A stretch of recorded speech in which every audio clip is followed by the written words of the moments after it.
இருக்கும் வணக்கம். இந்த பதிவில் நம்ம என்ன பார்க்க போகிறோம் அப்படின்னா, திங்கட்கிழமை அன்று 3/2/2025 பார்த்தீங்கன்னா தை வளர்பிறை சஷ்டி. இந்த நாளன்று நீங்கள் முருகருக்கு விரதம் இருந்து வழிபாடு செய்பவர்கள் தை பூசத்திற்காக 9 நாள் விரதம் இருக்கணும் ஆசைப்பட்டீங்க அப்படின்னு இந்த நாளன்று ஸ்டார்ட் பண்ணலாம். அதாவது திங்கட்கிழமை 3ஆம் தேதியிலேருந்து ஸ்டார்ட் பண்ணீங்க அப்படின்னு பிப்ரவரி 11ஆம் தேதி நமக்கு 9வது நாள் நிறைவு நாளாக நமக்கு அமையும். 9 நாள் விரதம் இருப்பவர்கள் இந்த நாள் ஸ்டார்ட் பண்ணிக்கலாம்.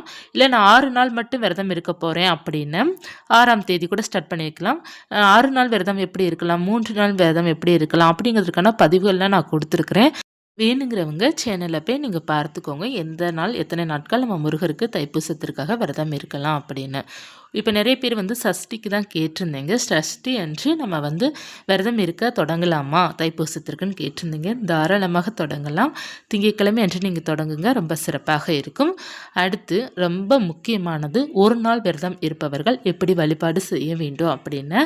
திங்கட்கிழமை காலை எழுந்து குளிச்சுட்டு முருகனுக்கு ஒரு தீபம் மட்டும் காலையில் ஏற்றிக்கோங்க. விருப்பம் இருக்குன்னா 6 தீபம் ஏற்றலாம். ஒரு தீபம் ஏற்றிட்டு நீங்கள் பாலும் தேனும் நெய்வேத்தியம் வைத்து நீங்கள் விரதத்தை தொடங்கிருங்க. மாலை 6 மணிக்கு மேலே மறுபடியும் முருகன் படத்திற்கு அலங்காரம் செய்துக்கோங்க. பூக்களால் அலங்காரம் செய்துட்டு 6 அகல் விளக்கு ஏற்றிக்கோங்க. வெற்றிலை தீபம் ஏற்றணும் விருப்பப்பட்டீங்க அப்படின்னா 6 வெற்றிலை தீபம் ஏற்றி வைத்துட்டு கந்த சஷ்டி கவசம் பாராயணம் கட்டாயமாக பண்ணுங்க. இல்லை பாராயணம் பண்ண வரலை அப்படின்னு நீங்கள் அந்த பாடல்களை காதால் கேட்டுட்டு ஓம் சரவணபவாய நமக அந்த நாமத்தை மட்டும் நீங்கள் ஒரு 6 முறை 9 முறை 11 21 27 108 இந்த மாதிரி கணக்கில் நம்ம சொன்னாலே போதும். நீங்கள் செவ்வரளி பூக்கள் கொஞ்சம் வாங்கி வச்சுக்கோங்க. உதிரி பூக்கள் வைத்து நீங்கள் இந்த ஓம் சரவணபவாய நமக சொல்லி சொல்லி முருகனுக்கு அர்ச்சனை பண்ணுங்க. அல்லது 108 போற்றிகள் இருக்கும், அதை சொல்லி நீங்கள் அர்ச்சனை பண்ணுவது ரொம்ப நல்ல மாற்றங்கள் நம்ம வாழ்க்கையில் இருக்கும். நீங்கள் எப்போல்லாம் முருகனுக்கு அர்ச்சனை பண்ணுறீங்களோ அந்த பூஜையில் உங்களுக்கு முழு ஈடுபாடு வரும். அதாவது உங்களுக்கு கவனம் ஃபுல்லாக முருகன் மேலே தான் இருக்கும். அப்படி இருக்கும்போது நம்மளுடைய பூஜை ரொம்ப திருப்தியாகவும் இருக்கும், மகிழ்ச்சியாகவும் இருக்கும். முருகனுக்கு நமக்கு நல்ல ஒரு அன்பும் நமக்கு இருக்கும். அர்ச்சனை பண்ணும்போது நம்ம முருகனை பார்த்து பார்த்து பண்ணுவோம் இல்லையா, அவங்களுடைய படமோ சிலையோ அல்லது வேலோ வைத்திருக்கிறீங்க அப்படின்னா அர்ச்சனை பண்ணும்போது இன்னமும் நல்ல மாற்றத்தை நமக்கு கொடுக்கின்றது. அதனால் அர்ச்சனை பண்ணும்போது ரொம்ப நல்லது நமக்கு. விரதம் இருப்பவர்கள், சஷ்டிக்கு விரதம் இருப்பவர்கள் காலை மாலை சாப்பிடுங்க. மதியம் மட்டும் நீங்கள் பட்டினியாக இருந்தால் போதும். நீங்கள் ஒருவேளை பட்டினியாக இருந்தாலே போதும். நீங்கள் முழுக்க பட்டினியாக இருக்கிறீங்க அப்படின்னா மாலை நேரம் நீங்கள் பூஜை பண்ணும்போது கான்சன்ட்ரேஷன் அந்தளவுக்கு இருக்காது. அதனால் நீங்கள் எளிமையாக விரதம் இருந்தாலே போதும். ரொம்ப கடுமையாக இருக்கணும் அப்படிங்கிறது இல்லை. காலையில் 2 இட்லி மட்டும் நீங்கள் கட்டாயமாக சாப்பிடுங்க. இட்லியோ அல்லது உப்புமாவோ கொஞ்சம் சாப்பிட்டுட்டு மதியம் மட்டும் பட்டினியாக இருந்துட்டு ஒரு 11 மணி போல் 2 வாழைப்பழம் அல்லது ஆப்பிள் கூட சாப்பிடுங்க. இல்லைன்னா 1 டம்ளர் பால் கூட குடிங்க. நல்லா தண்ணீர் நல்லா குடிக்கணும். விரதம் இருக்கிறவங்க தண்ணீர் குடிக்கலாமான்னு கேட்டிருந்தீங்க. தாராளமாக தண்ணி 2 லிட்டர் தண்ணி கூட குடிங்க. நீங்கள் விரதம் இருப்பவர்களாம் தண்ணி நல்லா குடித்தா மட்டும்தான் உங்களுக்கு தலைவலி வராது. இல்லைன்னா உங்களுக்கு தலைவலி வரும் விரதம் இருப்பவர்களுக்கு. ஏன்னா தண்ணீர் குடிக்க குடிக்க தலைவலி நமக்கு ஸ்டாப் ஆகிடும். அதனால் தண்ணீர் நல்லா குடிங்க. அடுத்து மதியம் நீங்கள் பட்டினியாக இருந்துட்டு மாலை நேரம் 6 மணிக்கு மேலே விரத சாப்பாடு ரெடி பண்ணுங்கள்.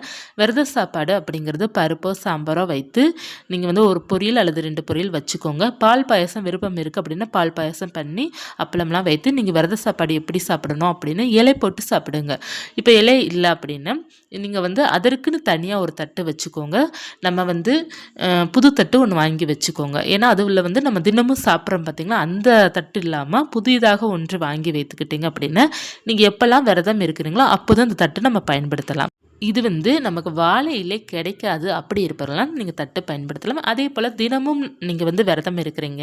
இப்போ தைப்பூசத்திற்கு 9 நாள் நான் விரதம் இருக்க போகிறேன், 6 நாள் விரதம் இருக்க போகிறேன், என்னால் இலை தினமும் வாங்க முடியாது அப்படி இருப்பவர்களும் நீங்கள் தட்டு வச்சுக்கோங்க. நம்ம வீட்டில் ஏற்கனவே நமக்கு பழைய தட்டு நிறையா இருக்கும். அதாவது நம்ம பயன்படுத்தாத தட்டு நிறையா புதுசாக நம்ம வச்சுருப்போம். அந்த தட்டு நீங்கள் பயன்படுத்தலாம். ஏன்னா அந்த தட்டில் பார்த்தீங்கன்னா நம்ம அசைவம் அதில் சாப்பிட்ருக்க மாட்டோம் பார்த்தீங்களா. ஏதாவது நம்ம சுவாமிக்கு ஏதாவது நைவேத்தியம் பண்ணுவதற்கோ இல்லை மற்ற எதற்காக நம்ம பயன்படுத்தியிருப்போம். அந்த தட்டை கூட நீங்கள் சுத்தப்படுத்திட்டு அதை கூட நீங்கள் பயன்படுத்துங்க. நல்லா சாப்பிட்ற மாதிரி தட்டு இருக்கின்றது, நம்மக்கிட்ட சின்னதாக அழகாக இருக்கின்றது அப்படின்னா அதை கூட நீங்கள் பயன்படுத்தலாம். அப்படி இல்லைன்னா புதிதாக ஒன்று வாங்கிக்கோங்க. இந்த மாதிரி நீங்கள் ஃபாலோ பண்ணுவது ரொம்ப நல்லது. அதே போல் நிறைய பேருக்கு இன்னொரு பெரிய டவுட்டு என்ன அப்படின்னா, நம்ம விரத சாப்பாடு நம்ம தினமும் பிளங்குறோம் பார்த்தீங்களா பாத்திரம், அதில் சமைக்கலாமா அப்படிங்கிறது கேட்டிருந்தீங்க. அதாவது முடிந்த அளவுக்கு கொஞ்சம் அவாய்ட் பண்ணுவது நல்லது. அதாவது நம்ம சாப்பாடுலாம் நம்ம எப்பயும் போல் சாப்பாடு பண்ணுற சாப்பாடு அந்த பாத்திரத்தில் நீங்கள் பண்ணிக்கலாம்.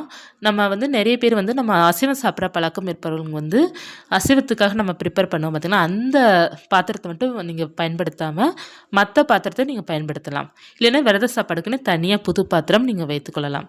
நம்ம அசைவம் சமைக்கிறோம் பார்த்திங்களா, அதில் வந்து நம்ம சமைக்காமல் இருப்பது ரொம்ப நல்லது. விரத சாப்பாடு அப்படிங்கிறது சொல்லுவாங்க.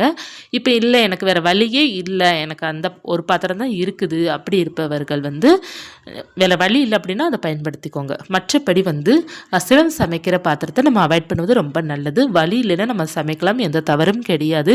ஏன்னா நமக்கு இருக்கிறதே பார்த்தீங்கன்னா 1 குக்கர் 2 குக்கர் தான் வச்சுருப்போம். அதுலேயே அசைவம் வந்து மோஸ்ட்லி பார்த்தீங்கன்னா எல்லாருமே மட்டன் வந்து குக்கரில் தான் வைக்கிற மாதிரி இருக்கும். அப்படி இருக்கும்போது நமக்கு வேறு வழி ஆப்ஷன் இல்லை அப்படிங்கிற பட்சத்தில் வந்து அந்த பாத்திரத்தை தான் நம்ம பயன்படுத்துகிற மாதிரி இருக்கும். முடிந்த அளவுக்கு வந்து அசைவ பாத்திரத்தை அவாய்ட் பண்ணுங்க. முடியாத அளவுக்கு மட்டும் நீங்கள் பயன்படுத்திக்கலாம். உங்களுக்கு எப்போ முடியுதோ அப்போ தான் நீங்கள் புது பாத்திரம் வாங்கி நீங்கள் அதை பயன்படுத்துங்க. தைப்பூசத்திற்காக நீங்கள் விரதம் இருக்கிறீங்க அப்படின்னாலும் திங்கட்கிழமை அன்று நீங்கள் காலையில் எழுந்து விளக்கேற்றி வைத்துட்டு நீங்கள் ஸ்டார்ட் பண்ணிக்கலாம். இப்போ நீங்கள் கேட்கலாம், நான் வந்து விரதம் இல்லை, பூஜையை மட்டும் நான் செய்ய போகிறேன், காலை மாலை 2 வேளையில் நான் வந்து விளக்கு ஏற்றணுமா அப்படிங்கிறதும் கேட்குறீங்க. அது வந்து உங்களுடைய விருப்பம் தான். உங்களுக்கு டைம் இருக்குது அப்படின்னா 2 வேளையும் நீங்கள் முருகனை வழிபாடு செய்துக்கோங்க. அப்படி இல்லைன்னா உங்களுக்கு எந்த டைம் வந்து சௌகரியமாக இருக்கோ, ஒன்று காலை சௌகரியமாக இருக்குன்னா அந்த நேரத்தை பயன்படுத்துங்க. மாலை பயன்படுத்த முடியும் அப்படின்னா மாலை பயன்படுத்திக்கோங்க. எப்போதுமே மாலை 6 மணிக்கு மேலே நம்ம வீட்டில் விளக்கேற்றி வைப்பது ரொம்ப நல்லது. அதே போல் நிறைய பேர் கேட்டது வந்து காலையில் வந்து எந்த நேரத்தில் சுவாமி கும்பிடணும் அப்படிங்கிறது கேட்குறீங்க. அதாவது நமக்கு எப்போவுமே அதிகாலை 4 மணிலேருந்தே நம்ம பூஜை செய்வதற்கான உகந்த நேரம். அந்த நேரம் உங்களுக்கு எப்போதும் நீங்கள் எழுந்திருக்கிறீங்களோ அப்போது நீங்கள் சுவாமி கும்பிட்டுக்கலாம், குளிச்சுட்டு சாமி கும்பிட்டுக்கலாம். அதாவது நீங்கள் 6 மணிக்கு தான் எழுந்திருப்பீங்க அப்படின்னா ஒரு 7 மணிக்குள்ளே நீங்கள் வந்து சுவாமிக்கு வந்து பூஜை செய்து கொள்ளலாம். இல்லைன்னா விளக்கு மட்டும் ஏற்றி வைத்து சுவாமிக்கு வந்து ஒரு கல்கண்டு மட்டும் நைவேத்தியம் வைத்து நீங்கள் வந்து வழிபாடு செய்ய தொடங்கிக்கலாம். இல்லை எனக்கு அந்த நேரமும் டைம் இல்லை அப்படி இருப்பவர்கள் காலை 9 மணிக்குள்ளே நீங்கள் வழிபாடு செய்யுங்க. ஏன்னா நிறைய பேருக்கு வந்து குழந்தைங்கள ஸ்கூலுக்கு அனுப்பணும், ஹஸ்பண்டை வந்து ஆஃபீஸ்க்கு அனுப்பணும் அப்படிங்கிறப்போ அந்த சீக்கிரமாக எழுந்து நிறைய பேருக்கு வந்து சமைக்கிறதுக்கு அந்த நேரம் டைமாக இருக்கும். இப்போ வீட்டில் வந்து ஹெல்ப்புக்கு ஆள் இருக்கிறாங்க அப்படின்னா பிரச்சனை இல்லை. இப்போ யாருமே இல்லாதப்போ ஒரு ஹஸ்பண்ட் ஒய்ஃபு பிள்ளைங்க மட்டும் இருக்கிற வீட்டில் வந்து அவங்களுக்கான டைம் கிடையாது. அப்படி இருப்பவர்கள் வந்து நீங்கள் அவங்களால அனுப்பிட்டு ஒரு 9 மணிக்குள்ளே கூட நீங்கள் வந்து வழிபாடு செய்து கொள்ளலாம். உங்களுடைய சௌகரியத்தை பொறுத்து தான் இருக்கின்றது. அதே போல் மாலை 6 மணிலேருந்து இரவு 8 மணிக்குள்ளே நீங்கள் எப்போ உங்களுக்கு முடியுதோ அப்போது நீங்கள் பூஜை செய்து கொள்ளலாம். மாலை 6 மணிக்கு மேலே சூரியன் வந்து அஸ்தம் ஆன பிறகு ஒரு 5:45 நம்ம விளக்கேற்ற ஆரம்பிக்கலாம். பொதுவாக நமக்கு 4:30 சுவாமி கும்பிட ஆரம்பிச்சிடலாம். ஏன்னா பிரதோஷ நேரம் அப்படிங்கிறது சொல்லுவாங்க. இருந்தாலும் வந்து சூரியன் அஸ்தமம் வந்து நமக்கு 5:45 ஆகும். ஒரு சில நேரம் நமக்கு 5:30 ஆகும், 6 மணி ஆகும் இல்லையா. அதனால் நீங்கள் வந்து ஒரு 5:45 மேலே தீபம் ஏற்றுவதற்கு உகந்த நேரமாக நமக்கு இருக்கும். அதனால் நீங்கள் வந்து உங்களுக்கு எப்போ நேரம் சௌகரியமாக இருக்கோ அந்த நேரத்தை பயன்படுத்தலாம். இப்போ தினமும் வந்து விரதம் இருப்பவர்கள், அதாவது தைப்பூசத்திற்கு விரதம் இருப்பவர்கள் தினமும் நீங்கள் வந்து காலை எழுந்து குளிச்சிடணும், தலைக்கு குளிக்கணும். இல்லை என்னால் முடியாது பட்சத்தில் மட்டும் உடம்புக்கு குளிச்சுக்கோங்க. குளிச்சுட்டு நீங்கள் வந்து சுவாமிக்கு விளக்கேற்றி வைத்து தொடர்ந்து நீங்கள் வந்து விரதம் இருக்க ஸ்டார்ட் பண்ணுங்கள். மதியம் சாப்பிடாமல் இருந்துக்கோங்க. ஏன்னா மற்ற வேளை நீங்கள் சாப்பிடாமல் இருக்கும்போது உங்களுக்கு ஹெட் பெயினாக இருக்கும், தலைவலிக்கும். மதியம் சாப்பிடாமல் இருந்தால் அந்தளவுக்கு ஒன்றும் செய்யாது. நீங்கள் காலை கொஞ்சம் சாப்பிட்டுக்கோங்க, மாலை நேரம் நல்லா சாப்பிடுங்க, ஒன்றும் செய்யாது. நீங்கள் காலையில் பட்டினியாக இருக்கிறீங்க அப்படின்னா மதியம் நான் கொஞ்சம் சாப்பிட்டுக்கிறேன், சாயங்காலம் வந்து நான் வந்து சாப்பிட்றேன் அப்படி இருக்கும்போது காலை ஒரு சில பேருக்கு வந்து சேராது. சாப்பிடாம இருந்தோம் அப்படின்னா தலைவலிக்கும். அதனால் உங்களுடைய ஹெல்த்து படி நீங்கள் இருந்துக்கோங்க. ஒரு வேளை மட்டும் பட்டினியாக இருந்தால் போதும், எல்லா வேலையும் பட்டினியாக இருக்கணும் அப்படிங்கிறது இல்லை. உங்களுடைய உடம்புக்கு ஏற்றது போல் நீங்கள் பட்டினியாக இருந்து விரதம் இருந்து வழிபாடு செய்துக்கோங்க. விரதம் இருப்பவர்கள் இந்த 9 நாள் மட்டும் அசைவம் நீங்கள் சாப்பிடாமல் இருங்க. உங்கள் வீட்டில் யாராவது சாப்பிட்றாங்கன்னா சாப்பிட்டுக்கிடட்டும். கடையில் போய் சாப்பிட்றாங்கன்னு கேட்குறீங்க, சாப்பிடணும் உங்களுக்கு விருப்பம் இருந்தால் சாப்பிடட்டும். இல்லை வீட்டில் நான் சமைச்சு கொடுக்கலாமா அப்படின்னு கேட்குறீங்க, உங்களுக்கு வந்து விருப்பம் இருந்தால் சமைச்சு கொடுத்துக்கோங்க. நீங்கள் மட்டும் சாப்பிடாமல் இருங்க. விரதம் இருப்பவர்கள் மட்டும் சாப்பிடாமல் இருங்க, அசைவம் சாப்பிடாமல் இருங்க. மற்றபடி வீட்டில் இருப்பவர்கள் அவங்களுக்கு விருப்பம் இருக்குது அப்படின்னா தாராளமாக செய்து கொடுத்துக்கோங்க. அடுத்து நிறைய கேள்விகள் என்னென்ன அப்படின்னா, எண்ணெய் தேய்க்கலாமான்னு கேட்டிருந்தீங்க. எண்ணெய் தேய்க்கிறதுனால தவறு கிடையாது, எண்ணெய் தேய்க்கலாம். நீங்கள் ஒரு நாள் விரதம் இருக்கிறீங்கன்னா எண்ணெய் தேய்க்காமல் இருக்கலாம். 9 நாள் 11 நாள் விரதம் இருக்கிறீங்கன்னா எண்ணெய் தேய்ச்சி தான் ஆகணும். காலையில் எழுந்து குளிச்சுக்கோங்க. குளிச்சுட்டு தலை குளிச்சுட்டு ஒரு 11 மணி போல் இல்லை சாயங்காலம் கொஞ்சம் லைட்டாக மட்டும் நீங்கள் எண்ணெய் வச்சுட்டு எண்ணெய் தேய்க்கலாம், தவறு கிடையாது. விளக்கு பார்த்தீங்கன்னா நீங்கள் வெற்றிலை தீபம் ஏற்றுறீங்க அப்படின்னா வெற்றிலை தினமும் மாற்றணுமான்னு கேட்டிருந்தீங்க. தினமும் கட்டாயமாக மாற்றணும், ரொம்ப நல்லது. இல்லைன்னா உங்களுக்கு எப்போ முடியுதோ அப்போ மட்டும் நீங்கள் வெற்றிலை தீபம் ஏற்றுங்க. இப்போ வந்து தைப்பூசத்தன்று உங்களுக்கு விருப்பம் இருக்குன்னா அன்னைக்கு மட்டும் ஏற்றுங்க. மற்ற நாள் நீங்கள் சாதாரணமாக அகல் விளக்கு மட்டும் ஏற்றிக்கொள்ளலாம். அடுத்து பார்த்தீங்கன்னா, இப்போ இந்த நாள் முதல் நாள் நீங்கள் வெற்றில தீபம் ஏற்றிருக்கீங்க அப்படின்னா, மறுநாளும் அதே வெற்றிலையில் தீபம் ஏற்றாதீங்க, மாற்றிடுங்க. அதை எடுத்து நீங்கள் என்ன செய்ய வேண்டும் அப்படின்னா, நீங்கள் கால்படாத இடத்துல போற்றலாம். அப்படி இல்லை அப்படின்னா, நம்ம வீட்டில் இருக்கிற செடி கொடியில் போற்றலாம். அப்படி இல்லைன்னா பூஜை அறை குப்பைகளுடன் சேர்த்து போற்றலாம். அல்லது பசுமாடுக்கு நம்ம தானமாக கொடுத்துடலாம். உங்களுக்கு இதில் எது தோதுப்படுதோ அதை நீங்கள் செய்துக்கோங்க. தினமும் மாற்றணும், வெற்றிலை வந்து மாற்றணும். ஏன்னா ஒரு நாள் பயன்படுத்த பூஜையை மறுநாள் அதிலே பயன்படுத்த முடியாது. தினமும் மாற்றணுமான தேவையில்லை, 2 நாளைக்கு ஒருக்க மாற்றிக்கோங்க. ரொம்ப உங்களுக்கு கருக்குது அப்படின்னா தினமும் கூட நீங்கள் மாற்றிக்கோங்க. இல்லைன்னா அந்த இடத்த மட்டும் நீங்கள் சிசரை வச்சு கட் பண்ணி விட்டுக்கோங்க. எண்ணெய் பார்த்தீங்கன்னா தினமும் மாற்றணுமானா தேவை கிடையாது. அதில் வந்து ஏதாவது கலங்கள் படுது, அதாவது இந்த கருப்பை திட்டு விழுகும் பார்த்தீங்களா, அந்த நேரம் வந்து நீங்கள் மாற்றணும்னா டிஷ்யூ பேப்பரை வச்சு தொடச்சி எடுத்துக்கோங்க. விளக்கு வந்து தினமும் சுத்தப்படுத்த தேவையில்லை, ஒரு வாரத்துக்கு ஒரு முறை அல்லது 10 நாளைக்கு ஒரு முறை மட்டும் சுத்தப்படுத்தினா போதும். தொடச்சி மட்டும் நம்ம எடுத்துக்கலாம். இப்போ நிறைய பேத்துக்கு டவுட் என்ன அப்படின்னா, இப்போ தை மாதம் இருப்பதுனா நிறைய வீட்டில் வந்து விசேஷம் நடக்கின்றது இல்லையா, அதாவது திருமணமோ அல்லது மற்ற ஏதாவது ஒரு விசேஷம் நடக்குது அப்படின்னா போகலாமா அப்படிங்கிறது கேட்டிருந்தீங்க. விரதம் இருப்பவர்களும் கேட்டிருந்தீங்க. போகலாம், சாப்பிடலாம், ஒன்றும் தவறே கிடையாது. நம்ம வந்து விசேஷமான வீட்டுக்கு தானே போகிறோம், அதனால் தாராளமாக போயிட்டு நீங்கள் வந்து கல்யாண சாப்பாடு சாப்பிடணும் விருப்பம் இருக்குது அப்படின்னா சாப்பிடலாம். அங்கேயும் இலை போட்டு நமக்கு சைவ சாப்பாடு தானே போடுவாங்க, அதனால் சாப்பிடலாம். இப்போ அசைவ சாப்பாடு போடுறாங்க அப்படின்னா விரதம் இருக்கிறீங்க அப்படின்னா தவிர்த்துக்கோங்க. இப்போ நீங்கள் விரதம் இல்லைன்னா சாப்பிட்டுக்கோங்க. அதே போல் நிறைய பேர் கேட்குறீங்க, விரதம் இருப்பவர்கள் பகலில் தூங்கலாமா அப்படிங்கிறது கேட்குறீங்க. நம்ம தூங்கணும் அப்படின்னா நமக்கு டைம் வந்து பொழுது போய்கிட்டே தான் இருக்கும்.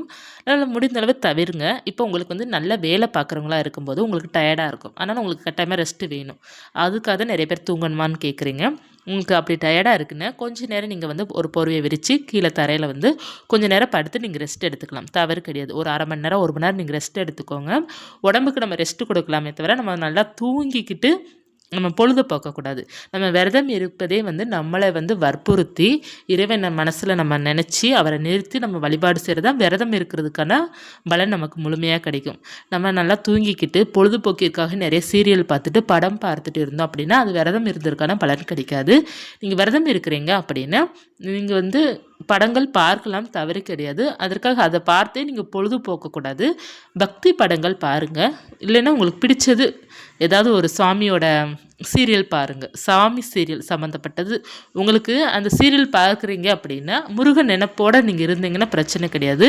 நம்ம மற்ற ஏதாவது நாடகம் பார்த்தோம் அப்படின்னா நம்ம முருகனே மறந்துடுவோம். ஏன்னா நம்ம முன்னாடி என்ன நடக்குங்கிறதே நமக்கு தெரியாது, அந்தளவுக்கு நம்ம சீரியலில் பைத்தியமாயிடுவோம். ஸோ அப்படி இருக்கும்போது நமக்கு அது வந்து பொழுது போகும், பொழுதை போக்கிக்கிட்டு இருக்கோம். அப்படி இருக்கும்போது நம்ம எப்படி அது வந்து விரதத்திற்கான முழுமையான பலன் நமக்கு கிடைக்கும். அதுக்காக தான் சொல்கிறது, நம்ம வந்து இறைவனை நினைத்துட்டே இருக்கிறதா விரதம் இருப்பதுக்கான பலன் நமக்கு. இந்த பதிவு உங்களுக்கு பயனுள்ளதாக இருக்கும்னு நினைக்கிறேன். இருந்தால் லைக் பண்ணிக்கோங்க. இது போன்ற தகவல் தெரிந்துக்கொள்ளணும் அப்படின்னா ராஜி செல்வா யூடியூப் சேனலை சப்ஸ்கிரைப் பண்ணி வச்சுக்கோங்க. நன்றி.